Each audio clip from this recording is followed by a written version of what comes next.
이번에 소개할 사건은 95년 5월 발생한 츠보노 온천 실종 사건입니다. 이 사건은 굉장히 특이하게도 24년이 지난 20년에 어이없게 내막이 밝혀진 사건인데요. 어떤 사건인지 알아보도록 하겠습니다.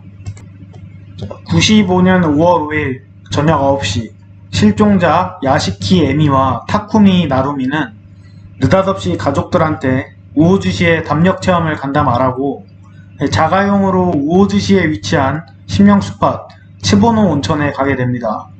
그렇게 담력 체험을 갔는데 그 뒤로 돌아오지 않게 됩니다. 이 츠보노 온천 건물은 79년까지는 내시랜드라는 위락시설이었는데 이후에 츠보노 온천이라는 호텔로 변경이 됩니다. 잘 나가는 호텔이었는데 80년에 온천에서 남자아이가 익사하는 사건이 발생을 해요. 82년에는 호텔 경영자가 실종되면서 경영난에 시달리다가 폐업을 한 뒤로 쭉 방치돼 있었다고 합니다. 소유주가 있지만 철거 비용이 너무 커서 손을 못 쓰고 방치돼 있다고 하네요. 이러다 보니 폭주족, 폐허 탐험가들이 몰리고 97년에 사진처럼 철조망을 세웠지만 지금까지 별다른 효과는 없다고 합니다.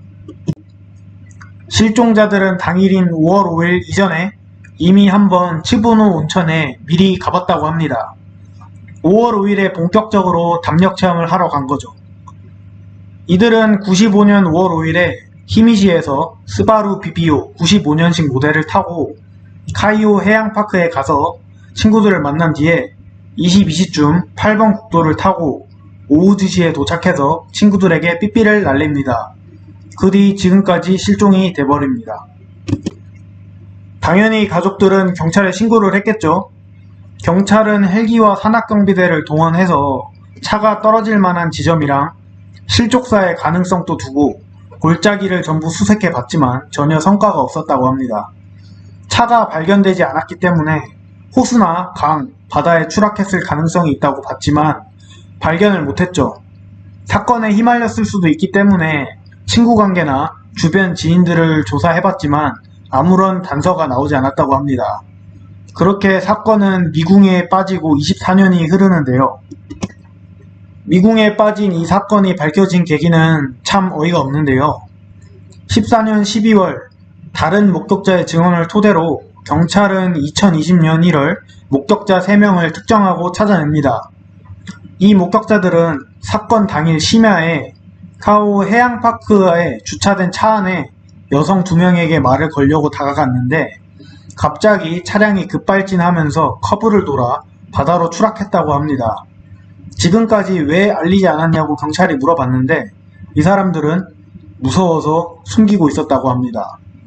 뭔가 미심쩍은 진술이라서 이 목격자들이 위협을 한 것인가 아닌가 하는 추측도 있지만 그런 증거는 아직까지 없습니다. 추측의 영역으로 가자면 츠보노 온천에서 공포감에 휩싸인 채로 빠져나온 이 실종자들이 겨우 마음을 진정하고 있다가 갑자기 말을 걸려고 나타난 남자들을 보고 놀래서 운전 미숙을 한 것은 아닌가 하는 추측도 있지만 사건은 아무도 알 수가 없겠네요. 목격자들의 증언을 토대로 실종자들은 24년이 지난 2020년 카이오 해양파크 근처 바닷속에서 차량과 함께 발견됩니다. 차량 안에는 신원을 알 수 없는 유골이 있었는데 남은 유류품과 대퇴골에 남은 DNA 감정 결과 그녀들로 밝혀지게 됩니다. 그렇게 24년 만에 다시 가족의 품속으로 돌아가게 된 그녀들에게 다시 한번 삼가 고인의 명복을 빕니다.